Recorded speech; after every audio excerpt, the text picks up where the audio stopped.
Have you ever wondered why some people just seem to be strategic gurus? In this video, we are going to dive into the strategizing mystics, INTJs, and how INFPs can use their mindset and their strategies to be more strategic and successful in life. What's up, legend? It's Sherman here from Geek Psychology, where I help INFPs to find their spark and live a life of purpose by embracing their personality type.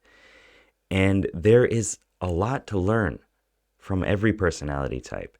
And specifically in this video, INTJs can teach us a lot about having a vision and creating a strategy to enact that, to make it happen. As Tony Robbins says, success leaves clues. So whatever your goal is, if you can find a personality type or a person who has done something that worked for them, you can use that. You can assimilate that knowledge and bring it into your own strategies and goals. And so in this video, we're talking about how INTJs do it. So we're talking about that long-term vision and creating strategies to make it happen. The first thing that we need to do is to understand the strategizing mystics, INTJs, so that we can capture some of the fundamental elements of their thinking. INTJ thinking is like a chess game. They anticipate future scenarios and they plan counter moves and different methods to interact and deal with that. So as INFPs, we are more spontaneous.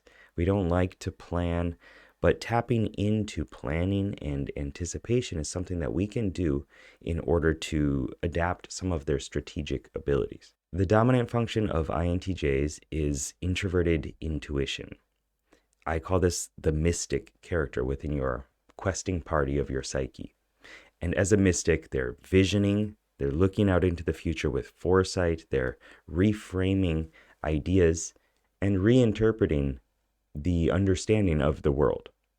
And this comes at a slower pace than our extroverted intuition, which is a offensive explorer character that's about innovating and mashing things together, taking things that worked before from our past, different ideas, experiences that we had, things that are around us, and putting them together and seeing what emerges from there.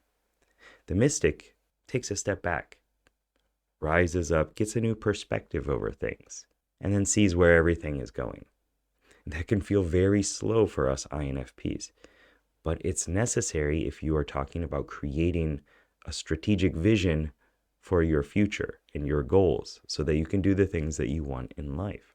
Embracing efficiency and directness. INTJs generally have an idea of what they want.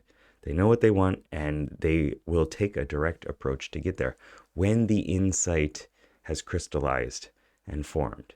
If they're not sure about what they want to do yet, they're still in the researching phase, they're still absorbing, then it might seem like it's taking a long time. But it's a matter of getting all these inputs from their unconscious mind, from different research, all the little tabs open up at the window on the browser, and sourcing the information. And then when that crystallizes, when they know what they want, they just take those actions to get there. Now, more developed INTJs will know that creating routines or plans and strategies to get things happening in life, to get feedback, is important for them.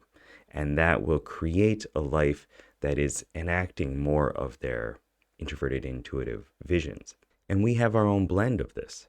And so leveraging both sides of intuition, the defensive side, the visioning mystic introverted intuition, and the offensive side, extroverted intuition, what we love as INFPs, this innovating explorer character, helps us create a bunch of ideas, explore a bunch with fast-paced action, smashing things together, right?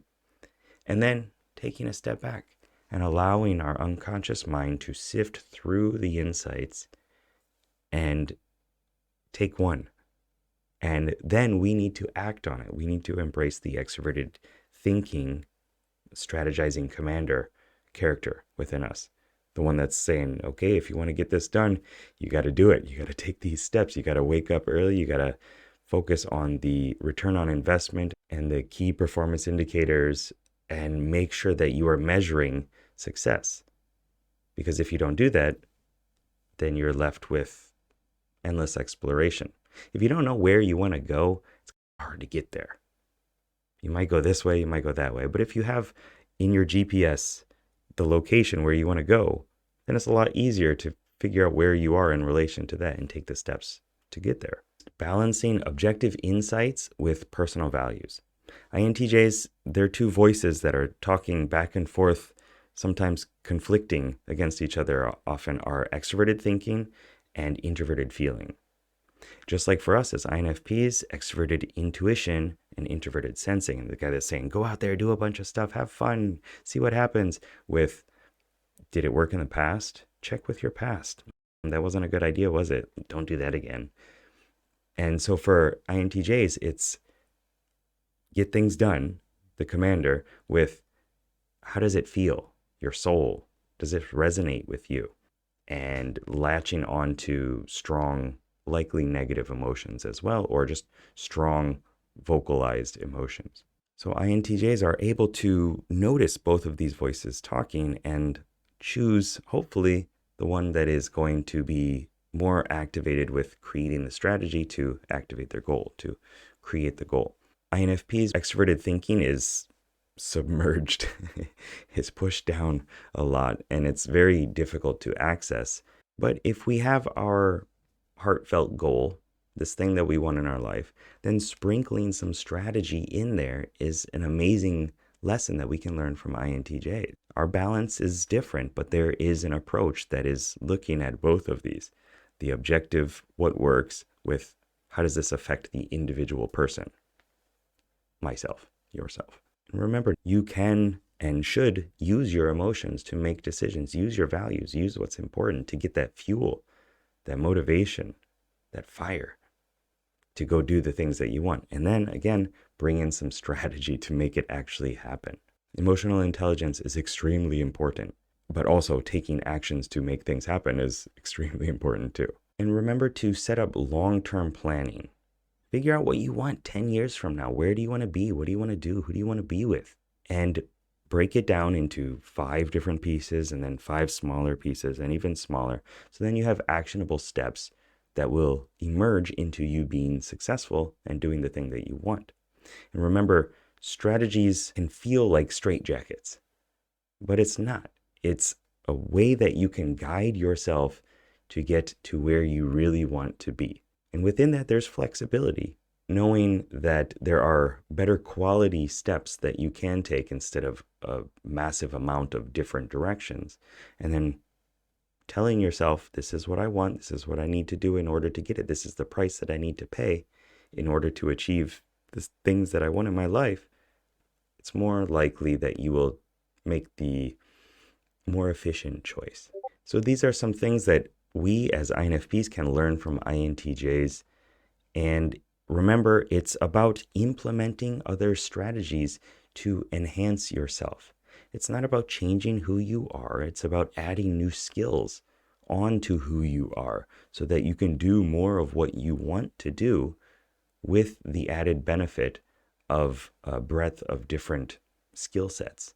Check out this video over here if you want more about INTJs, and this one over here for INFPs and planning for our future goals. Good luck, have fun.